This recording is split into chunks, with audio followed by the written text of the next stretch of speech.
لیکن ہمارے ادھر کینیڈا میں تو اور ان ملکوں میں قانون ایسا ہے کہ وہاں بیک وقت 2 شادیاں نہیں رکھ سکتا بندہ. تو اب کیا کریں؟ ایک دینی بڑے عظیم الشان دینی ادارے سے باقاعدہ درس نظامی حاصل کیا. آج میں کینیڈا میں مقیم ہوں، کاروبار الحمدللہ مستحکم ہے، رزق میں ایسی وسعت ہے ایک نہیں میں 20 گھروں کی ذمہ داریاں اٹھا سکتا ہوں. میری خواہش عیش نہیں عدل ہے، میرا مقصد نمائش نہیں حفاظت ہے. کچھ عرصہ پہلے کینیڈا سے مجھے ایک صاحب نے رابطہ کیا اور انہوں نے بہت ایک خوبصورت پیغام بھیجا جس میں انہوں نے سوال کیا تھا کہ ہمارے بہت سارے کینیڈا کے لوگ جو اللہ تعالیٰ نے وسعت برکت دی ہے اور دین کی بھی سمجھ بوجھ دی ہے اور دل میں درد بھی ہے امت کا، رسول اللہ صلی اللہ علیہ وسلم کی امت کی بیٹیاں کروڑوں کی تعداد میں لیٹ میرج بیوہ اور مطلقہ ہو کر پریشان حال زندگی بسر کر رہی ہیں. وہ حدیث میں صاف آتا ہے خود پیٹ بھر کے سوئے پڑوسی بھوکا سوئے، اللہ کے نبی صلی اللہ علیہ وسلم ناراض ہو رہے ہیں. تو ادھر کروڑوں لڑکیاں بیچاری، تو ان کروڑوں کو تو ہم چلو نہیں اور لاکھوں بھی نہیں، چلو ہزاروں بھی نہیں، چلو سینکڑوں بھی نہیں، چلو 2 3 4 کا تو ہم بندوبست کر سکتے ہیں جس کے اللہ نے اجازت دی ہے تو الحمدللہ. لیکن ہمارے ادھر کینیڈا میں تو اور ان ملکوں میں قانون ایسا ہے کہ وہاں بیک وقت 2 شادیاں نہیں رکھ سکتا بندہ. تو اب کیا کریں؟ تو اس کے لیے پھر الحمدللہ ہم نے ان کو مشورہ یہ دیا کہ آپ وہاں نہیں رکھ سکتے تو یہاں رکھ سکتے ہیں، اور وہاں پر بھی آپ گرل فرینڈ بنانے کی اجازت ہے. وہاں کے جو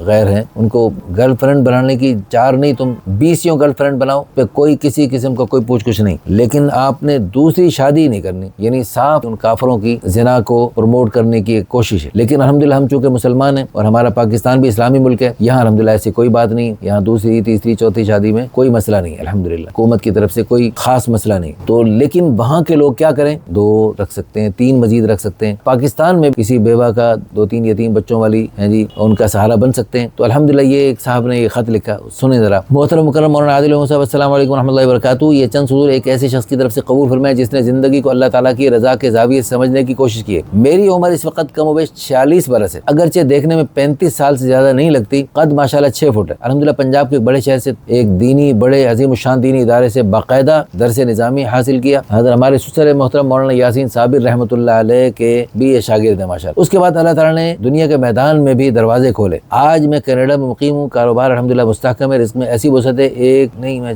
20 گھروں کی ذمہ داریاں اٹھا سکتا ہوں. لیکن بیک وقت میں 2 3 4 شادیاں تو کر ہی سکتا ہوں. میرے لیے یہ بات کسی فخر کے طور پر نہیں بلکہ ذمہ داری کے احساس کے طور پر عرض کر رہا ہوں کہ اللہ نے وسعت برکت دی ہے. اللہ تعالیٰ نے اگر صحت، طاقت، رزق، مواقع دیے تو دل گواہی سب محض اپنے لیے بلکہ دوسروں کے ساتھ بانٹنے کے لیے ہیں. میری زندگی میں دین محض عبادات تک محدود نہیں بلکہ ایک ذمہ دار طرز حیات ہے. یہاں قیام کے باوجود دینی ذمہ داریوں سے جڑا ہوا ہوں اور اللہ تعالیٰ کی رضا ہی کو ہر فیصلے کی بنیاد بنانا چاہتا ہوں. میں جانتا ہوں اس معاشرے میں بعض جائز امور کو کھل کر اختیار کرنا فوراً ممکن نہیں ہوتا، اس لیے ابتدا میں حکمت اور پردہ اختیار کرنا مجبوری ہے. شوق نہیں، نیت ہے کہ وقت اور حالات کے ساتھ ساتھ سب چیزیں درست سمت میں آ جائیں گی. میں عزت، سکون اور ذمہ داری کے ساتھ ایک ایسا رشتہ چاہتا ہوں جو اللہ تعالیٰ کے نزدیک بھی مقبول ہو اور انسان کے ضمیر کے لیے بھی باعث اطمینان ہو. اگر وہ خاتون اپنی زندگی میں کسی مرحلے پر آزمائش سے گزری ہوں، بیوگی ہو، طلاق یا ذمہ داریاں ساتھ ہوں، تو میں اسے کمزوری نہیں وقار اور پختگی سمجھتا ہوں. جیسے سونا کندن بن جاتا ہے، قیمتی بن جاتا ہے، ایسے وہ مزید قیمتی ہو چکی ہے. میں اپنے لیے بھی اور ہونے والی اہلیہ کے لیے بھی شرعی پردے کا اہتمام چاہتا ہوں. عالمہ حافظہ ہو تو اچھی بات ہے، شرط نہیں، بس دینی ذوق یا کسی اہل اللہ سے وابستگی بہت بڑا انعام ہوگا. اگر عالمہ حافظہ ہو تو نور علی نور ہے. اگر آپ مناسب سمجھیں اس نیت کو دعا اور رہنمائی اور صحیح سمت کی طرف لے جانے میں میری معاونت فرمائیں. باقی معاملہ اللہ تعالیٰ کے سپرد ہے. والسلام. ایک طالب رضا، اللہ تعالیٰ کی رضا کا طالب، کینیڈا سے. اچھا، اس میں میری طرف سے ایک تبصرہ میں نے اپنا لکھا ہے ان کے بارے میں. الحمدللہ یہ خط ایک ایسے شخص کی احساس ذمہ داری کی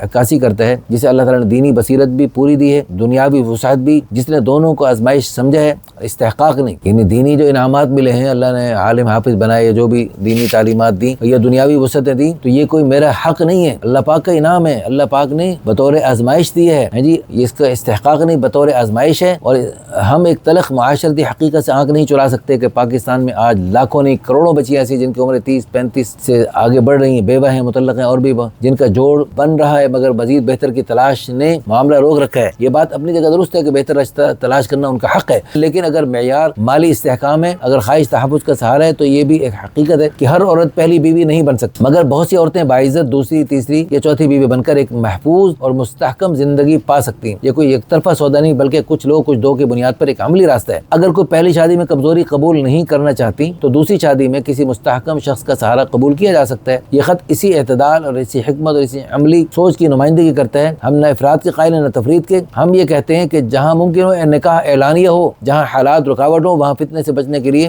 حلال راستہ اختیار کیا جائے۔ ایسے سنجیدہ صاحب استطاعت اور اللہ کی رضا کے طالب حضرات کے لیے ہم دعا گو بھی ہیں اور حسب استطاعت رہنمائی کا ذریعہ بھی ہیں۔ اللہ تعالیٰ اس نیت کو قبول فرمائے اور اللہ تعالیٰ اس میں خیر سکون اور برکت عطا فرمائے اور اس کو بہت سارے دعاؤں کا سبب بنائے۔ واللہ ولی التوفیق۔ اس ویڈیو کو شیئر کر کے، لائک کر کے، اچھے اچھے کمنٹس کر کے اس نیک جوڑے کے ذریعے قیامت تک خیروں کے جو سلسلے چلیں گے اور انشاءاللہ قیامت تک نیک نسلیں بھی چلیں گی، انشاءاللہ وہ آپ کے لیے بھی صدقہ جاریہ، آخرت کا ذخیرہ، بلندی درجات کا ذریعہ بن سکتی ہیں۔ جزاکم اللہ خیر۔